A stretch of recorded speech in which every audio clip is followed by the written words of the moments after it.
Alrighty, welcome to the Grow Pair podcast, and today I've got a really cool guy, and his name is Carl Puller. Hey, what's up, man? How you doing? Thanks for having me. Thank you for coming on. No, I feel like I'm the Fuller. I'm like B team here. No,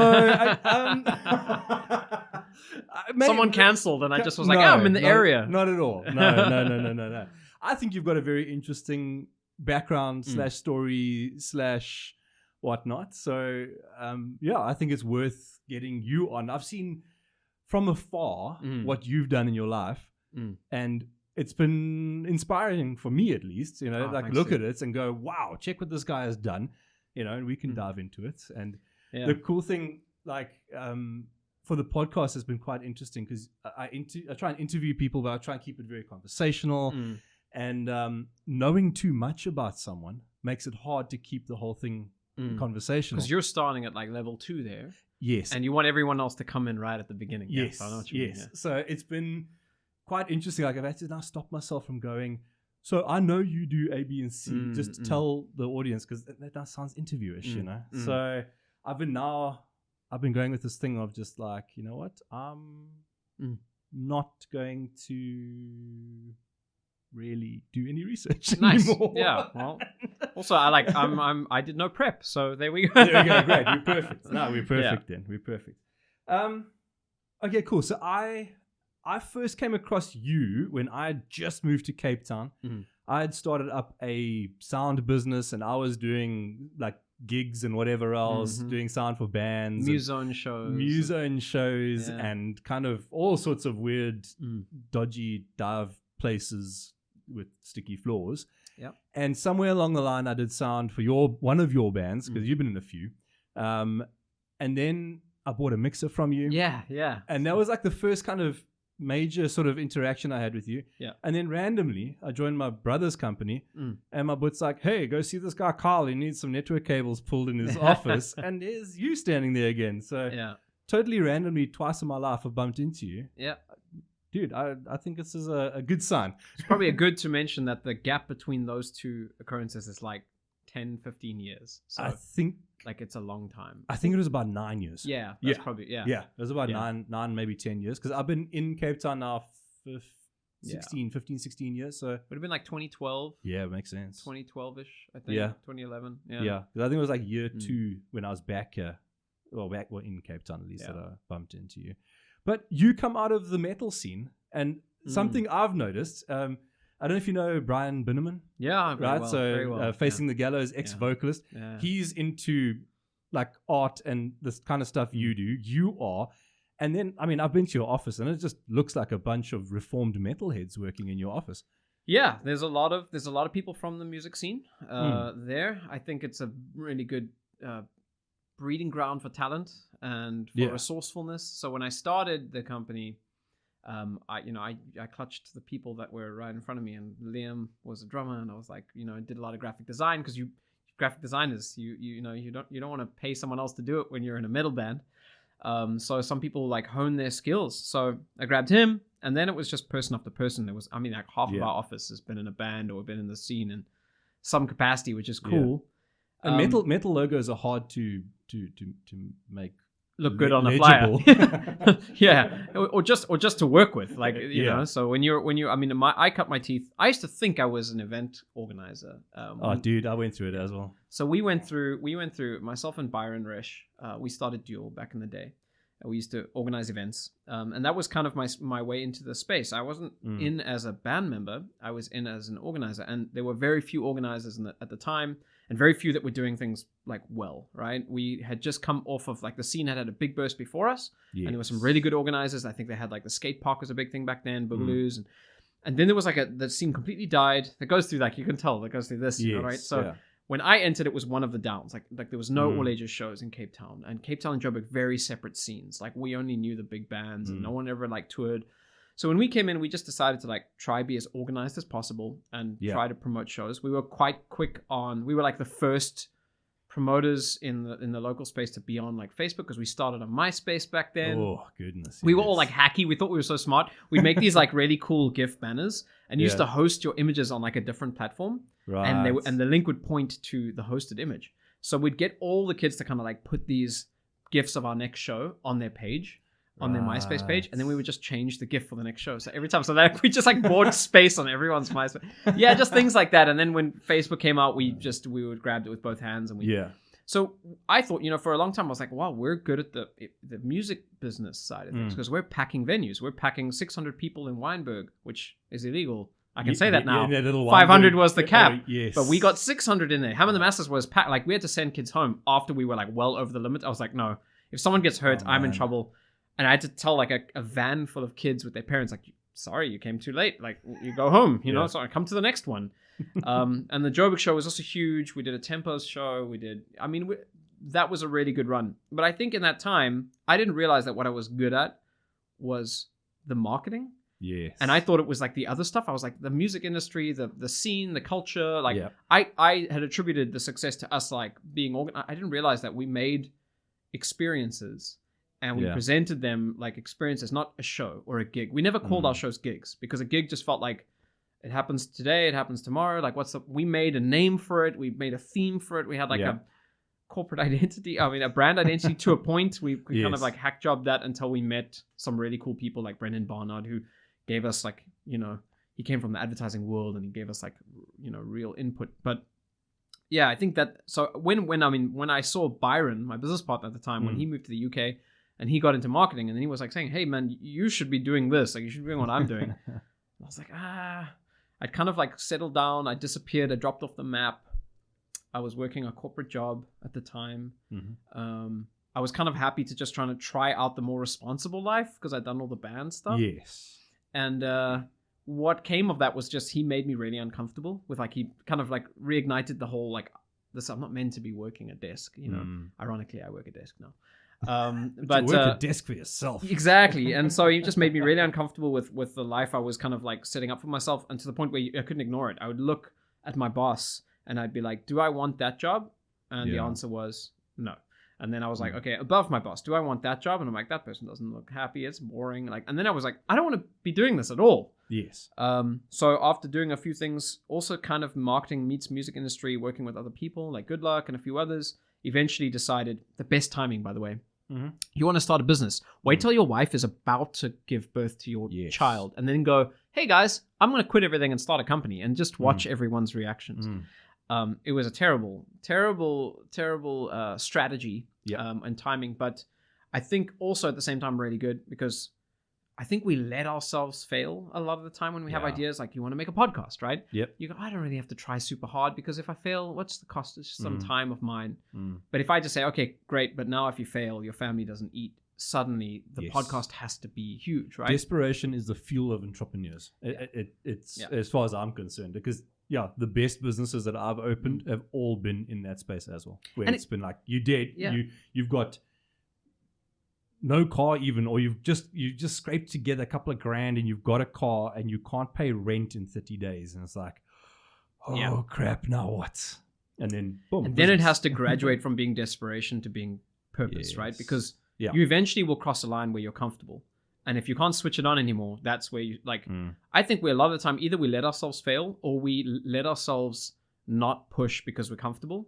So I used to remember going back to the band days, being in Reverse the Sands, that metal Reverse band. Dude, I've been trying to pull that name out. It's all good. I helped you. There you go. Day. It's okay. And I remember in the beginning, there was a lot of adrenaline, right? Then I managed to like, as a frontman, and everyone's ever been a frontman knows this feeling. In the beginning, it's too much adrenaline. It's almost like it cripples you. Then you get this level of comfort with the adrenaline. You like make friends with the adrenal response, and you have like the best performances because you can just tap in. It's like pure energy. You can like dive over crowd. You don't even remember what you did, right? Yes, yeah. Then you get too comfortable. The adrenaline doesn't kick you the same way. You're like, it's just another show. It's like my 40th show, So you get on stage and you almost feel like you're too present. You're too sober. I'm not using sober in the drinking sense. I mean, just like you're too there, right? Yeah. You haven't, and I think everything's just too real, and you're not nervous enough. There's no blur, right?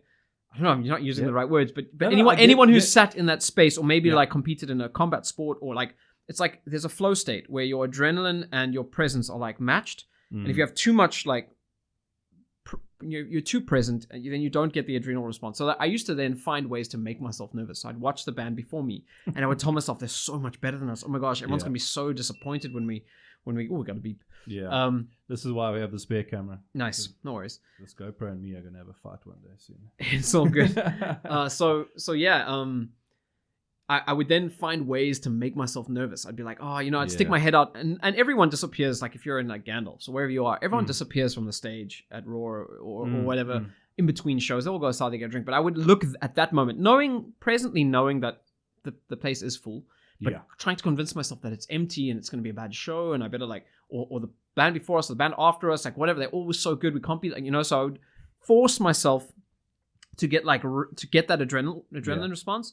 And then I would also remind myself that everyone who came here, they're not like, they came here to have a good time. All I need to do is facilitate that. Like it's not my job to be special. I'm not like the star of the show. I just need to make sure they have a good time. And then and when I figured that out, that was really important. And I think when I got to business, it was a similar thing. It was like, how do you make yourself uncomfortable when you start getting comfortable? Like, how do you now your business is doing well. You can pay yourself like quite well. Like, how do you like keep the fire going? Because at that point, it's easy to go, let's not take that extra thing. How do you keep the growth mindset? And I think the big thing for me was desperation definitely starts the fire. What keeps it is your why, like a really good defined purpose. Passion. Yeah. And for me, it started off like my daughter was born and my wife had moved to South Africa. And so I drew a little circle around my family and I'm like, I'm responsible as a man for like providing for my little unit, right? Yes. But then when I hired my first teammate, Liam, I was like, well, that person also goes into the circle because they're very close and they took a big risk to be part of this thing with me. So they're also in the circle. And then I hired the second person. I'm like, yeah, but they're also in and then the circle gets bigger and then you're responsible for a lot. Yeah. And that was exactly the discomfort I needed to treat people. You meet their families. Yeah. So their wives and their kids. Exactly. And then you realize like, well, hold on, I've got 4 employees. They've each got 2 kids and a wife. Yeah. Oh, wait, we're up at 20 people I'm responsible for. And that's the truth. Like I know a lot of employers don't think of it like that, but for me, it was a big part was like my company is just me freelancing without them. They are the company, right? They're the more important part of the company, actually. I think it's just really easy to convince yourself, I'm steering the ship. I'm the important captain. Like, yeah, but no one hoists the sail. Have fun with the rudder, bud. Yeah. Like, so I had a lot of that. Like, and I constantly like reminded myself, because I think being a front man or being entrepreneurial, or like, it's easy to believe your hype. It's easy to believe, like, we don't use the boss word, right? Like, I don't like, it's easy to believe that. It's nice to believe you want to, like, you want people to like respect you. And I think that is very seductive and it's very misleading. And so I've kind of embraced the opposite route. And so a lot of people who knew me back then in the band days or whatever, they don't even know about my company. Like, they're like, oh, what happened to him? Like, what happened to him? And I'm like, I'm okay. Because back in those days when you knew me, I was trying to build the perception of doing well. So I was trying to be visible all the time. And now with what we're doing now, I'm just like, kind of like, I'm just going to do what I'm doing. If you don't know what you do know, it doesn't matter. Like, it's actually the best I've ever been. Yeah. But yeah, it was a big shift in mindset that happened after the music industry to getting into what I'm doing now, which I'm sure we'll get to. But and I think I took a lot of lessons, but I also like I learned like the traps. Like, don't start believing the hype. Don't go wayward. Like, stick to your guns. I think the same thing happens with every band. You kind of get to a point and then you're like, whereas you should feel like, I'm so small, I haven't like broken through that barrier or that next thing, so I mean, I remember that when I started my first business. No, I lied, it wasn't my first business, but it was a business that kind of took off. And I was like, and I'd gotten, I mean, this was years and years and years ago, and I'd gotten to the point where I'd like projected $500,000 turnover for the year. And I thought like, I was it, bro. I'm like, oh yeah, look at me. And then I went to a It's funny how those numbers change over time. Now you think of that and you're like, oh, dude.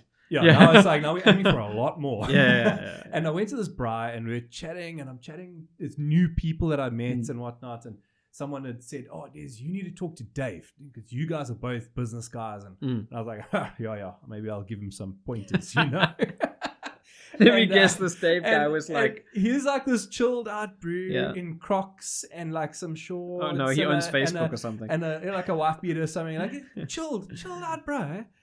And figured out, well, he had 27 staff and was like turning 17 bar a year or something. Nice. Well done, Dave, if you're listening. He's doing better now. I hope you gave Dave some pointers. But it was hilarious because like I drove home, and I'm pretty realistic with myself. So when I do something wrong or have a stray thought, you have dialogue moments with yourself. Yes, Oh, those are like, important. Hey, you turd. Yeah. And looking yourself in the review mirror. Oh, dude, kind of thing, you're it's like, oh, what were you thinking? Yeah. And now I've got a wife that does that for me. It makes life a lot easier. Yeah. And like my wife's very empathetic, so like I come across quite harsh sometimes, and it's something like I really work on to make myself seem friendlier because I'm task and orientated, and I want to tick boxes. So I walk into a place, I'm like, there's 37 people here, I need to make 15 friends. Okay, go. Juggle. Anyone interested? Nope, next thing. Yeah, exactly. Sell. Like, babe, chill, bro. Calm down. Yeah. Have something to drink, have a Coke. Okay, cool. Or Coke Zero, whatever it is, and just talk to the people. I'm like, yeah, but I'm gonna get them to like me. I'm like, no, you don't have to. Yeah. So it's I get that space that you're in. Like you mentioned turning that drive, or say the desperation into a passion or purpose, or like that is, I think a lot of people miss that part.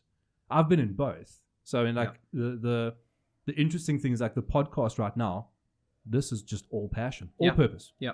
Is nothing else. Like I've got enough money to live and pay my rent, and like I know for the next 2 years this is not going to make me money. Like it's not going to make me money.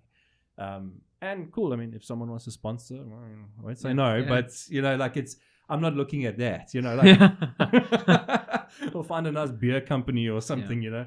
But it's, I don't know. Like it's just an interesting space to be in when you make that transition. And I'm used to making the desperation into purpose. Like I'm there. I'm good at that. Yeah. And then the part that I'm maybe bad at is the purpose into the mundane, but to keep that purpose up or keep that passion going once you've landed the deals. I can relate to that. I think the big thing is like if your purpose is beyond your work, like here's an example. So anyone listening, like money is not a good why, right? So if you're putting a number on your goal and saying, first of all, you'll reach that number, good for you, and you'll realize that number's empty, and then you'll stop because you reached something. So when someone says how much do you need to make, I'm like, more? Yes. I don't have, the number's not a good why, right? Lifestyle, maybe. I think if you can attach it to something that transcends like, like duty or family or like that, those are powerful motivators. Yeah. They're also like the really honest ones. So something mundane, if you have a conversation, and that self-dialogue is super important. When I drive, I'm like, bro, people think I'm like a Bluetooth. Sometimes I should probably wear like a Bluetooth thing or like put my phone here just so when I'm talking to myself, people don't go like, but that's those self conversations are so important because you can talk to yourself. You talk yourself into like, I don't want to do that thing. You don't want to do it. So if you're you foster self-awareness, you know that you're procrastinating because that's boring or you're stressed about it. And then you get over it in that conversation. You're like, listen, if my daughter can't go to school because I don't do this, or if I drop this ball, or if I don't file that tax return, like there's consequences. And enough of those consequences, it's not necessarily that any one of them is the problem, but you got to make them the problem. If you're a procrastinator as well, you've got to make those things like deal. You can't if they treat them as small as they are, then they pile up because who cares, right? But if you're a day late on paying some fine, right? Sure, you're only going to get a slight increase on the fine, and you'll pay it and whatever. But the fact is, you let something slip, and then you can let things slip, and that's where bigger things slip. So I make the small things. I try to make the small things like get back to that email tomorrow. Why? Because who knows what that opportunity could be, and who knows what and I don't want to be the guy who didn't. Someone else is going to get it. Someone hungrier is out there replying to the email the day before me, and I've had it where like, you lose motivation a little bit. You go, I'll get to that. I'm busy. Like that's in the queue, and you get to it, and they're like, oh, thanks, we found someone. And I'm like, man, but it happened to me the other day. And then I look closer, and I'm like, that client would have been our biggest client, and I'm like, and then it has a way of working out. You follow up with them. You're like, I'm so sorry, I didn't get back to you, whatever.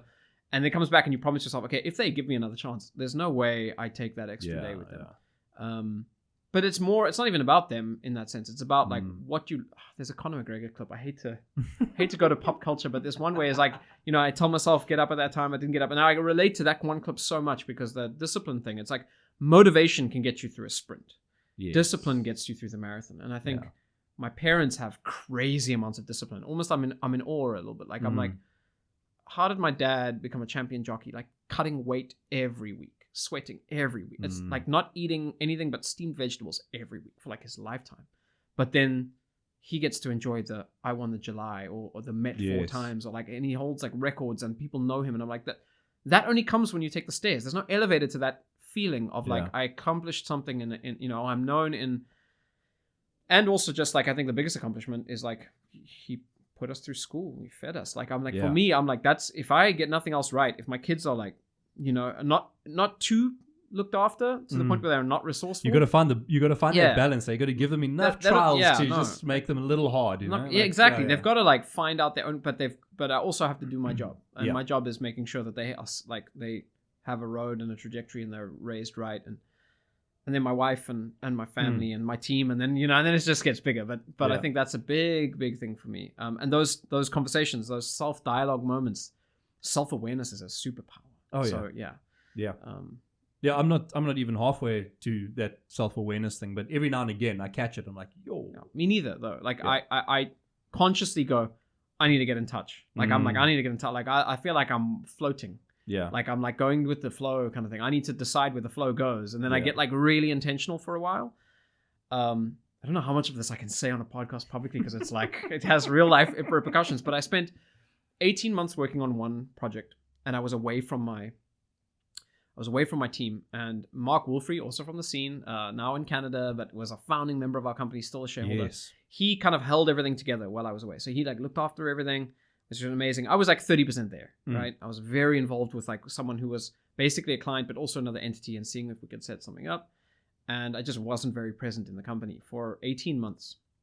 I got back, and the pipeline that I was responsible for in client flow that combats churn and clients going in, clients coming out, you know, and also just big wins, like things that are talk worthy, Mark had kept everything going, but I wasn't feeding new stuff in.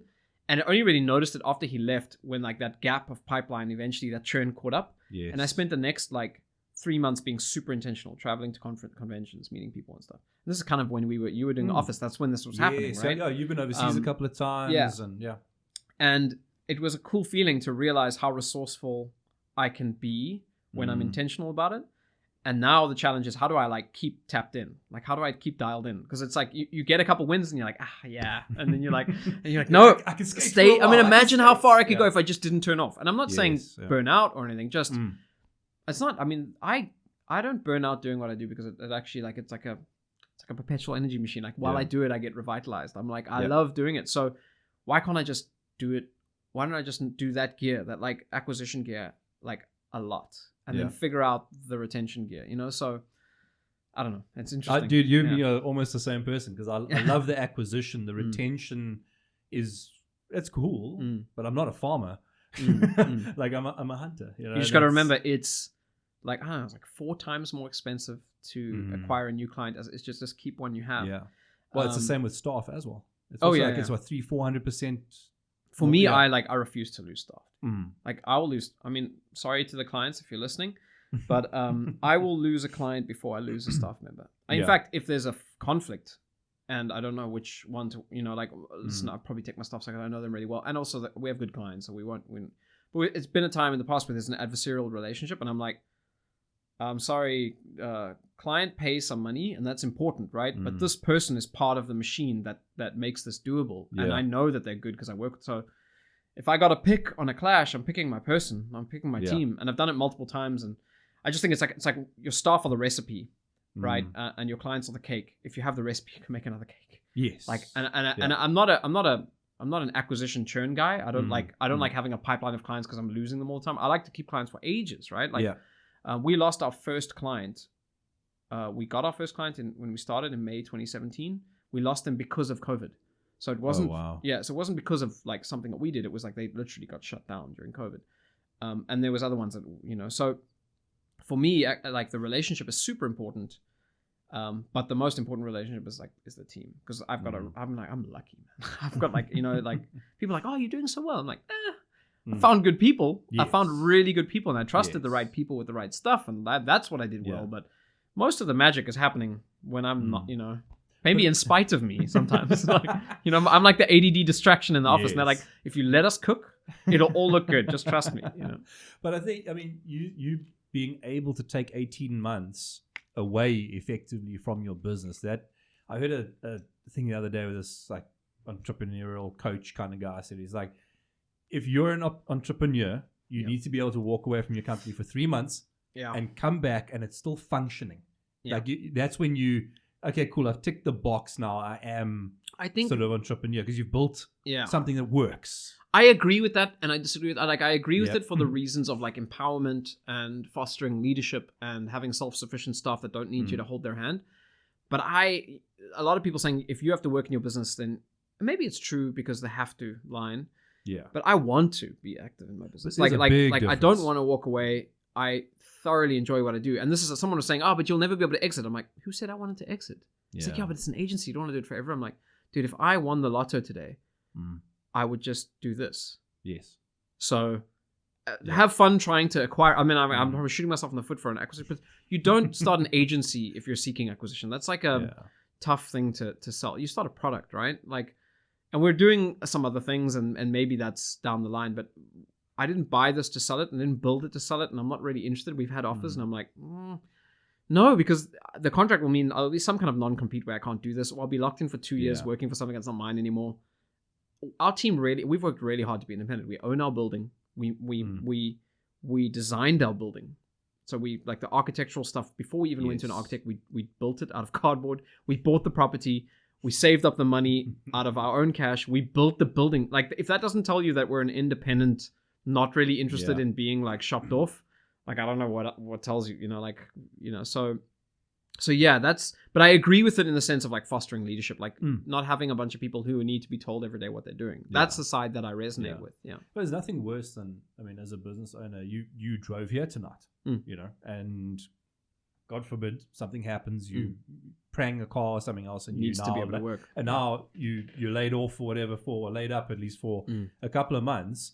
And the whole business, the whole thing you've been building to support your family, to support your friends, to support your colleagues, to support all this, then falls apart because you're so heavily entrenched, Yeah. Whereas I think if that happens, and then it can run. It can run, and you can come back and be like, "Yo, okay, that's the dream." I think that's definitely the dream. I think the part of the quote I agree with is you should be able to. Yes. But I've heard that quote. You should not be working on, like, your companies should run themselves. And I'm like, I think they should be able to run themselves. But I mean, you should be able to add more value than not add, so I think it's, it's one of those things. It depends how you look at it. So tell me, I mean, look, I've seen a bit of what your business does. You very quickly one day when we were tearing through there showed me some really cool looking images that kind of looked like they came off of a World of Warcraft style game. And in my mind, that's the limiting factor on what you do, or not limiting, but the boundary, at least, on what I think you do. I'm assuming there's more. Oh, there's so much more. But yeah, tell me what is it that you're doing that's Pulling Power, right? Yeah. So Pulling Power is a little bit of a pun. Pulling power is a term in the music industry for, like, if you're going to book a band, what's their pulling power? Like, how many people do they bring to a show? And when I started, I was working with commercial music bands. I came from the alternative scene, but I was working with like Good Luck and helping them with events and stuff. And I was doing some social media for Get Lucky Summer and a few other artists. And so Pulling Power was like, and also my last name is Puller. So I was like, it's gonna, so I was like, oh, this is, so we called it Pulling Power. Started as really just like the most entry level thing you can do to get into an agency at the time was like service. People don't want to do their own social media. If you can design content and you can post content, you can do it. So I started off very basic, but I did a couple of things like social listening. So a lot of like Twitter work, and I was doing it myself, sitting in a garage, crying baby down there, the wife at home, me like deciding I'm going to do this thing. And it kind of worked. And I think not because I was good at the social media management part. I've got the people who do it at our company now are like way better than me, right? Yeah. Not because I was good at the design stuff. Like, I was okay, and I'm the designer who you never want to share a PSD with because of like the layers. Like, I'm just not a trained, so like I can make it look good, but it takes too long, and it's not, So it's not because that was the relationship side. I was like, I was making their business my business. I was caring beyond like, oh, that's the line, and people like that, and I was thinking and learning, and I saw it as a great opportunity. I'm like, I'm going to get to meet business owner after business owner after business owner and get to see how they run their businesses. Like, I'm collecting data. But the real thing we ended up, building is a full service digital agency that does everything from 3D animation, storyboarded, like, sequences, taking art and animating the art. Now we've got illustrators on the team that can draw beautiful stuff as well. We kind of basically built up. I was a little bit of a jack of all trades, and I looked at everything I could do. I did a little bit of ads, paid media. That was one of my core things I could do. And I was like, we need to find someone who's only does this, and they are like the best at it. If we have to train them, that's fine, whatever it is, but that should be their only thing. We shouldn't have it shouldn't be me doing a little bit of everything. Yeah. Which is a helpful thing when you start, because you get to know a little bit about every job. But when we got the design team, I was like, I need a designer who can do like illustration work, like Illustrator, like vector illustration, like logos, branding. I need a designer who is good with layout and format. I need a 3D person who's really good with like rendering and sculpting and like textures, and then you get like a person who's good at 2D animation, and you get and then you've got our team is multidisciplinary. Like we've got 7 people as of tomorrow. Someone starts tomorrow. Oh, nice. 7 people on the design team alone, and they all have like different, like, it's a Venn diagrams all overlap with skills, but each one is like really good at this or really good at that. So we have like bang up 3D team, a bang up like ads team, and then we've got social, paid social, paid Google, right? Our paid media managers just do that, and they understand the data and they understand the flow, social media management, copywriting, web development. What am I forgetting? It's a one-stop shop if you want to get your name out there. But so it is. But at the same time, we also slowly honed. I mean, we used to, when we started, we took the work we could get. Yeah. Then we got a game, right? A tabletop game, and it was called Beast of Balance, and we were excited because it had like an app. It had a little bit of everything. It was a mixed media, very interesting game. You would scan like the RFID clip of like this bear, and you'd balance it on top of an eagle, and then the stuff would speak to your app and tell you how many points you got. If it fell down, you'd have 10 seconds countdown to like build it back up. It was like a Jenga meets Pokemon kind of thing. Yeah. And it was weird that we described it that way, because that company got acquired by Niantic, who owned Pokemon Go and all of those. We ended up working on Pokemon Go. They let go of their revenue, like their finance team. And those folks, some of them went to go work at Codemasters. So we got Codemasters as a client. Yeah. The game was sold to a company called Modern Games, because they bought the company, but they didn't keep the game. So the game, Beast of Balance, went to Modern Games, and they do other board games. We worked on the game. We continued to work on the game. All of a sudden, after doing one tabletop board game, we suddenly have Pokemon Go and Formula One Dirt Grid all on the, like, these are AAA, AAA games. So now you walk in and you say, oh, we market games.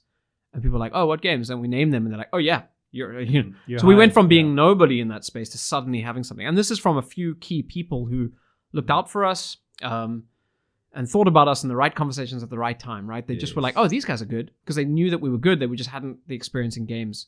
And we did a really good job with the first one. So after that, we meet this guy, John.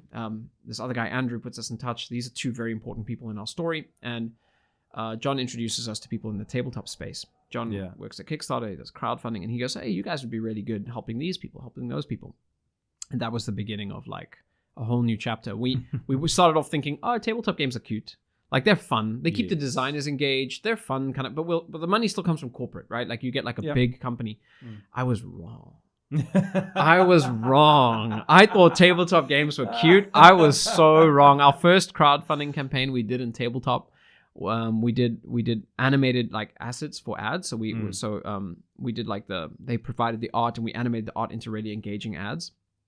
And we worked with a team that ran the ads. Like, we were part of a big unit, and that campaign did $12.9 million in 30 days. Jeepers. The start of COVID, right? So I suddenly was like, wait, hold on. I'm like, what? I remember refreshing the first 24 hours, they made $4 million. And I was like, $4 million. I think they did like 80 million rand, like in the first 4 hours. And they got to go for 30 days. So I'm just like, what am I witnessing? Like, I didn't understand the power of the community, right? And then I was like, and it's not about the money. It was about that someone had an idea and they made something and they put it out there, and people jumped in and supported. It was something magical about that. It was like you always were told you need an investor, or you need, you need to present a certain way, or you need a product that is like, and then here's this game, Frosthaven, which like is just completely decimated those expectations. And then I kind of like, I really got passionate about crowdfunding. I'm like, this is really cool because you can skip all the other crap that usually causes huge problems for companies down the line. Like invest in once their profits, lay some people off, right? Like, so we started getting more introductions. Obviously, that was now a record. That was the highest funded tabletop game of all time, still is today. Sure. So that opened a ton more doors. So now you've got like Pokemon Go, you got this, you got that, and now you've got the number one. So after that, we just did tons. Last year we did, and this was a couple of years ago, it was like at the beginning of COVID, but so much like last year we had 3 of the top 10 crowdfunded games that we did. And recently we stepped away from doing crowdfunding. How much can I say on this podcast? How many NDAs can I break? No, we have a very big partner, and we basically decided we're going to work with them on crowdfunding so they can build something really, really cool. And this is all going to be announced in the next little while. And we will do post-crowdfunding work and like actual just working with these. We've done enough with them. We know how the system works. And we've done some cool stuff. And right now we're doing stuff for Monster Fight Club. We're working with cool IPs like Cyberpunk Edge Runners. We worked on Marvel, Dice Thrones, X-Men campaign. Like just things that like when we started, if you told me, hey, you're going to work on, in the space of 18 months, you're going to work on Marvel, X-Men, you're going to work on Adventure Time, you're going to work on DC, you're going to work on insert any one of the IPs here, like just add them all up and put them down. You're going to work on all these things, D&D official stuff. You know, I would just be like, nah, like you're never going to happen. And now it's just normal, right? Yes. And the numbers, we're South African, they're US, we provide a really good service. I would venture to say, and I'm try not to be braggy, but we're probably the most accomplished digital agency that work in the crossover of tabletop games and crowdfunding in the world right now. And we don't do crowdfunding anymore. But we've actually chosen to step away from it. Yes. But we do, but just through a partnership that is much larger than we could have hoped to. Like it's a very important player in this crowdfunding space that once it's announced, you'll be like, oh yeah. But we still work with a lot of these guys outside of crowdfunding, and we're cementing our name in tabletop in general. And then we still do a bunch of the digital stuff, and we want to keep doing that. So we basically want to be the go-to gaming agency. But we still have clients that are outside of gaming. We've managed to carry them along, and we look after them. And I like being exposed to more than just the niche that we're in, because once again, there's business, there's learnings, and I have unique exposure to founders. I constantly get to speak to them. So yeah. So this is the fun part of starting a podcast and like bootstrapping it almost. Because like, I mean, even today, so like it's so many dumb things, right? I didn't switch my 2 soft boxes on, but this I installed the other day to test. Like, so the light's fine, but like I just forgot. And then it looks like I didn't clear any of my bloody memory sticks today. So all good. Memory running out and whatnot. Fun and games. But yeah, I suppose you live and you learn and you progress, and I'm assuming you went through similar. Yeah, no. When we started, like I said, when we did the beginning of the agency, I think there's a huge amount of luck to get where we are now. Where we are now is, coming up on 16 staff. Yeah. We are independent in the sense that we own our own building. We had a very cautious approach to business. I especially did. I was a child of retrenchment in one of my previous places of work, and I was like, well, I just think like I'm going to be a little bit smarter with how I plan. So up until we built, we had a full year's of expenses in the bank for all staff. So basically everyone could call us and say, we're not working with you, and we could just keep everyone on full salary for a year while we figured it out. Obviously we wouldn't, but we would reduce, or it wouldn't take us a year, and we wouldn't lose all our clients in one go anyway. But it was just the like making sure that we were bulletproof, right? Now we're like 6 months because we built a whole building and we own it, but we don't pay rent. We own it. Like it's so. Well, you can bond. I mean, you could. We did emergency bond a building. So I had the money, but I bonded it anyway, and then I put the money in the bond. So the bond's like negated. I just didn't want to take the risk, and I have access to that. So, sorry, F&B, if you don't like what you're hearing. So that's what you're there for, to be exploited. Exactly. They exploit us enough. So I'm just kidding. I like F&B. F&B's been good to me. But yeah, so that's like kind of our approach to a lot of things, and I think then there's a huge element of like I want to sit back and be like, yeah, man, I had this master plan. It was a blueprint. Let me give you some advice. No, dude, so much luck, so many mistakes that could have been worse that just didn't, that afforded me to be here. And now I have a lot of hindsight, a lot of good people around me, a lot of very focused people around me, so that I become more focused, but also then they're there calling out. Yeah. Also, I have access to really high. I mean, my clients are running really good businesses. They're really switched on people. So just riffing with them about their own companies, there's so much I learn every day.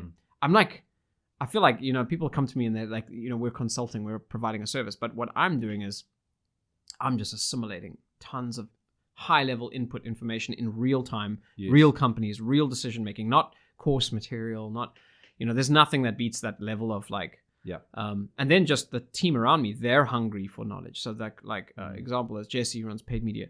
He is dedicated to learning more, becoming the best he can. So I taught him his first kind of ad setup, and now there's points where I'm like, oh wow, I'm learning something today. And then I learn, I'm like, I can't even, thank God we got him, and he's teaching. And so there's a lot of luck in getting the right people, which now I'm turning into okay, with hindsight, being intentional about how I look for people, what I look for in people. Yeah. People are everything. They're the whole cheat code to doing, everyone who thinks, oh, you gotta have a good product. I'm like, yeah, a lot of people can outwork a bad idea and make it work.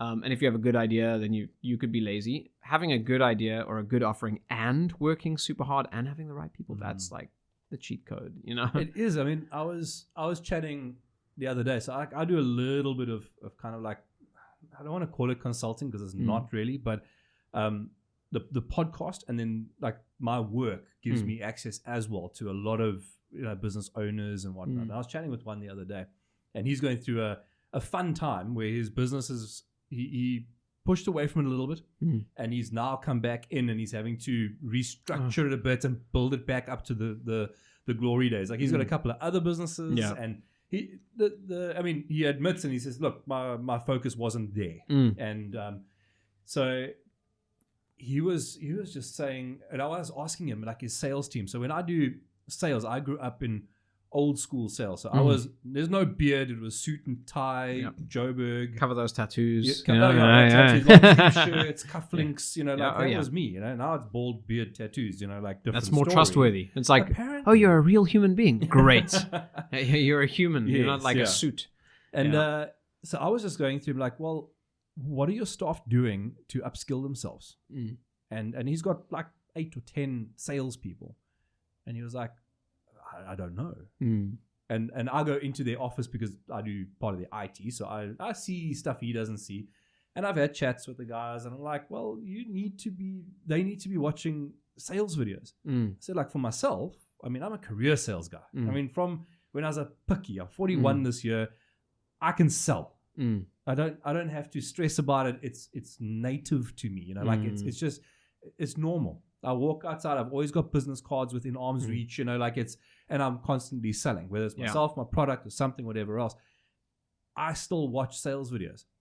I started a podcast, so I watch 7 podcast videos at least every week, one a day. I watch a podcast video.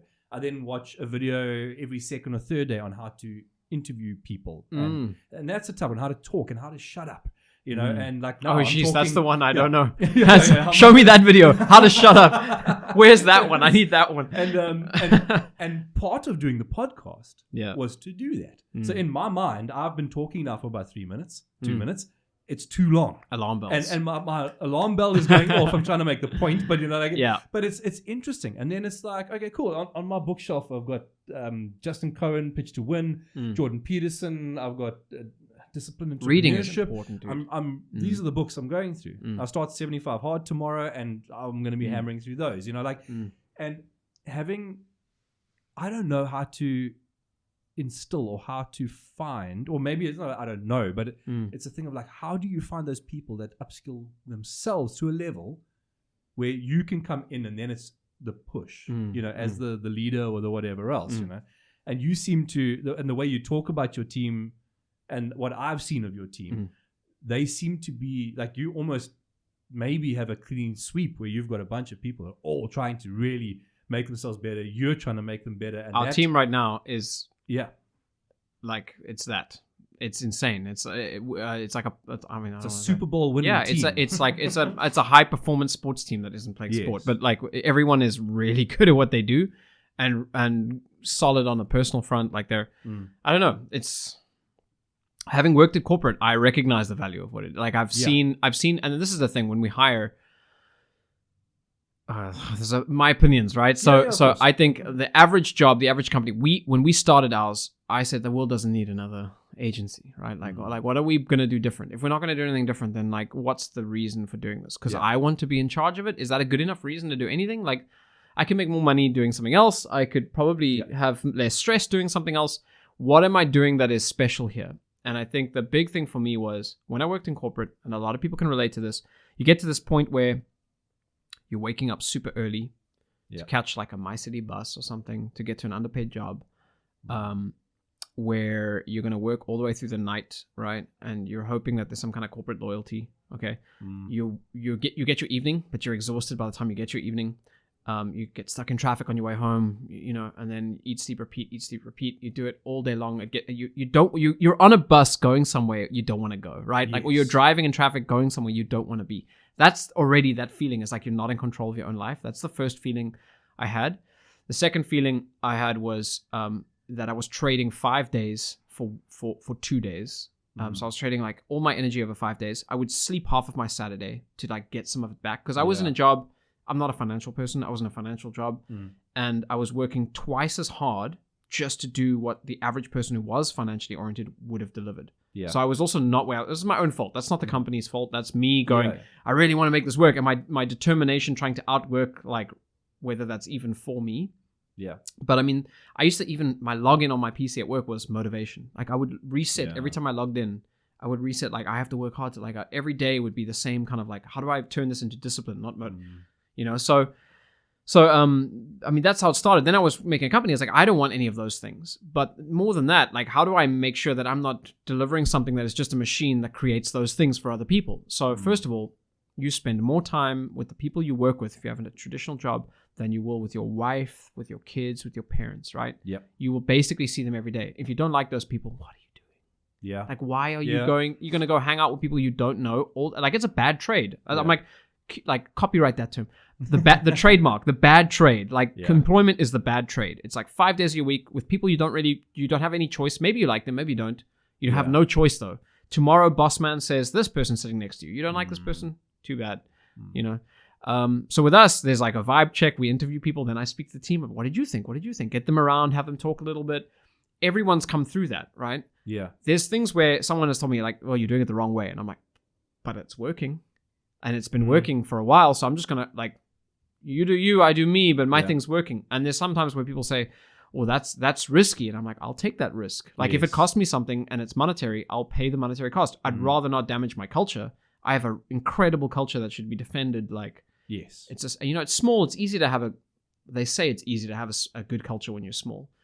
But there's good, and then there's like incredible. We have like an incredible. But you're 16. That's not. I mean, look, in the grand scheme of massive corporate, you're small. But no, 16 is not small. I don't want to ever be above 30. So, like, if small is below 30, then I'll stay small forever. I'll just find different ways to scale, like manage demand with price, or build a product that is no nominal cost, or just something like that. That's a bit smarter than just hiring tons of people and then losing the identity. And I mean, the saddest thing is when someone goes, hey, does that person work at our company? And I'm like, oh man, if you don't even know who works for you, like, that's just tragic, dude. Like, you can't care. You can't care then. You can't, Yeah, you can care holistically about the people who work, but you don't really care about John and his wife. You don't even know them, like Susan and how many hours she worked this month. Like, so. How much of your leadership and in your role at the moment is sort of finding out what motivates your staff? Because I mean, people are vastly different. You get people that are money orientated. You get people that are work-life balance orientated. You got that one guy that all he actually just wants is a bomb-ass gaming system at home, and that's what he's happy to work. Like at the same job for 40 years, as long as he can play his GTA 4, whatever the story is, on his fancy thing. Or like, how much of that goes into your your day to day? You're not gonna like my answer. Okay, so I'll tell you the good part of my answer. I do. So I spend almost every weekend. I have like a little bit of time per person. I think about them. What are their motivations? What are their goals? What are we doing? Like what's our trajectory? How are we gonna get there? How are we gonna find clients that they like so that they can work on things? So we do that. Like basically, like I don't care what client. Like no offense, but like if they say, hey, I want to work with a bakery, I'd be like, all right. Let's find you a bakery so you can write blogs for a bakery because you'll write the best blogs and the bakery will be happy and we'll be, so that's what it is. It's like games, we did really well in the game space. And I hate to say this is a bit telling because we really liked it and we wanted to do more of it. So we did better work on it. I agree. Yeah, that's the truth. Makes sense. I mean, it sucks because the guy who's not a gaming guy is like, oh, so you did lesser work for me. I'm like, hey, we still did great work for you. It's just... I played that game as a kid and now I get to work on that IP. How are you going to beat that? So there was, and that told me something. There's a choice on how hard you push. We choose our moments. So one thing is finding clients that like resonate. Another thing is I can't tick everyone's boxes. So I don't hire people whose boxes I can't tick. Right? So if someone's thing is like, I want this, and I'm like, we're not going to do that. You're great at what you do. I'm not going to get you in a company where you're not going to be happy. We are not like you work and you go home and you don't really care company, right? Like we have a degree where our team have a level of ownership. I used to say this in the beginning when I was hiring. I was like, I can't survive an employee. They were like, what does that mean? I'm like if you get you at 8 and leave at 4, and it's not about the times. Like I don't expect everyone to work late. It's not like, but I expect you to care, right? And there's a degree of like an employee is like, oh, it's just a trade. And I'm like, that's the bad trade. Imagine you loved what you did. You loved the people you did it with. You were excited to come in. You got paid, adequately for a fair, but you also maybe had a share, or or when there was a big win, it was shared with you. I mean, it's not like I'm describing socialism, but that's what we do. That's what we do. So like when we've settled a big invoice, like most companies go, great profit. I'm like, no, everybody, here you go. Here's some hard-earned cash, right? And it's not even about the cash. It's about the fact that they didn't ask me for it. Yes. I thought of it and gave it to them. Yeah. It wasn't expected. And it's still, after years of doing it, it's still not expected, right? No one's asking for it. They just get it because they know that and they care, right? So here's another example. Someone on the paid media team does an incredible job for a big campaign and there's a 700,000 Rand invoice that gets settled and boom, that was 30 days work for 2 people, high margin. Everyone else in the company who didn't work on it also gets a bonus when that comes in. The next day, there's a coffee on that dude's desk. He's like, hey, man, thanks for putting that money in my... this camaraderie builds up where it's like, then they start rooting for each other. And I'm not playing them. They all know it. They're all engaging in it. Like, they all know what we're doing. It's a cool, like, everyone knows what's in the bank. That's dangerous, but everyone knows what's in the bank. Everyone knows what's coming in this month. Everyone knows how we did. It's not like I give them a high-level quarterly thing. Anyone can check it. Like, I share that information with the team. But you playing... So you doing it different. Yeah. Because, I mean... There's so many people out there that I've seen. So when my wife and myself have a business, so I work at a company, but we have a business on the side that we do our stuff through. Yeah. And so a little bits of bobs here and there and whatever else. Like the podcast is part of that business. And, there's some advertising and marketing that I do.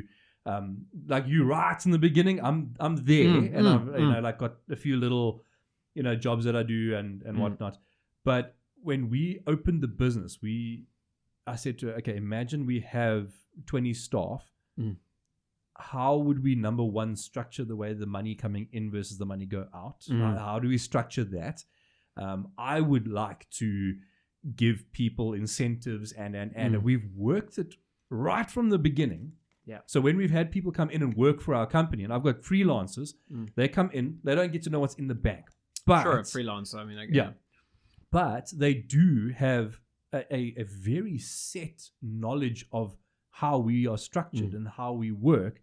And my freelancers keep coming back. Like I've got guys that worked for me 9 years ago, 10 years, 12 years ago, actually. And they, every now and again, I get a message from one guy. Hey, he's like, hey, bro, I'll still be totally stoked to come and work for you. I love the way you run your business. Great. And the funny part is that I've had people in the past sort of like tell me, yo, Des, you've got all this potential, man. If only you would do it my way. It would be so much better, And it's like some actuary or something, who's like, I know I could structure the crap out of this.